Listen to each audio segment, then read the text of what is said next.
Bien, donc bonjour les enfants. Donc aujourd'hui, on va revoir plusieurs choses dans cette vidéo. On va voir d'abord l'aire du losange, l'aire du triangle, et ensuite on va voir les unités d'aire et les conversions. Donc pourquoi je vous fais une vidéo sur ça? Parce que même si je vous explique par écrit, c'est toujours mieux d'avoir des petites explications orales et il y a certaines notions qui peuvent être un peu compliquées. Voilà, pour cela, il va falloir vous rappeler bien comme il faut de ce que sont chaque figure, chaque type de figure. Il faudra être capable de mesurer, de bien se rappeler du tableau de conversion de base des unités de longueur. Et ensuite, tout ira bien. Et bien sûr, de bien appliquer les formules et de bien les apprendre. Donc, je rappelle que le losange, donc c'est un parallélogramme. C'est un parallélogramme particulier ayant les côtés opposés parallèles 2 à 2 et les côtés consécutifs de même longueur 2 à 2. Donc, dans un premier temps, on va tracer les diagonales pour pouvoir calculer son aire. Donc, les diagonales, c'est ce qui part de chaque sommet et qui rejoint le sommet opposé. Donc, là, il y aura donc le segment AB qui sera la première diagonale, par exemple, et le segment DC qui sera la seconde diagonale. Ensuite, on va mesurer leur longueur à ces segments, donc à ces diagonales, puisqu'on en aura besoin pour le calcul.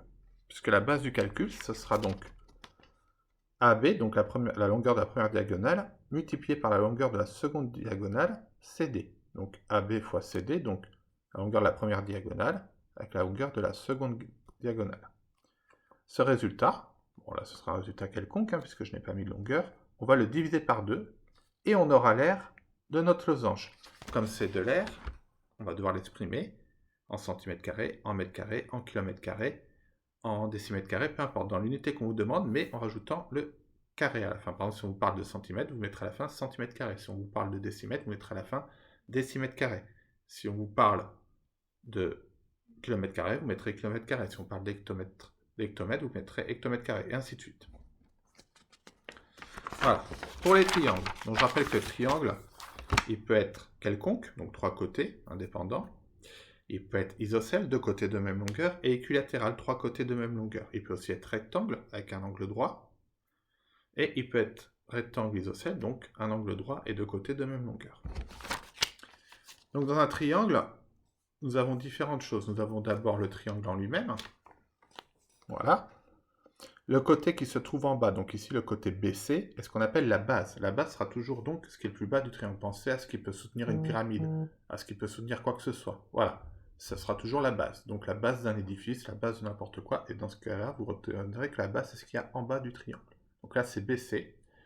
La hauteur, donc ici, vous tracerez le segment perpendiculaire, donc qui coupe à angle droit la base, donc BC, passant par A, qui est le sommet opposé à la base.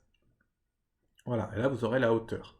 Ensuite, vous calculerez, donc vous mesurez la longueur de la base, vous mesurez la longueur de la hauteur, et vous ferez base fois hauteur, qui donnera un résultat que vous diviserez par 2. Voilà. Donc vous voyez, c'est pas très compliqué, il suffit d'être très précis, d'être très sérieux et très soigné.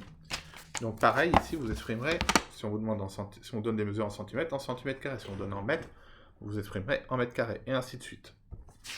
Voilà. Ensuite, on va passer donc en conversion.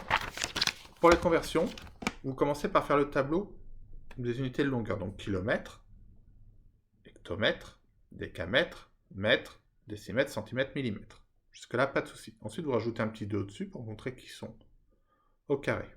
Et ensuite, chaque colonne va être divisée par 2. C'est-à-dire qu'en fait, au lieu d'avoir une case pour les conversions, vous en aurez 2. Ce qui veut dire qu'avec un tableau à 1, 2, 3, 4, 5, 6, 7 cases, en fait, vous en aurez 14. Voilà, concrètement, ça se présente ainsi. Donc, exemple, on veut convertir 1 mètre carré en centimètres carrés.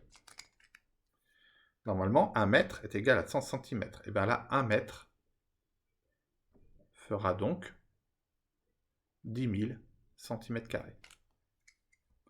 Puisque à chaque fois, on rajoutera comme ceci. Voilà. Pour pouvoir convertir.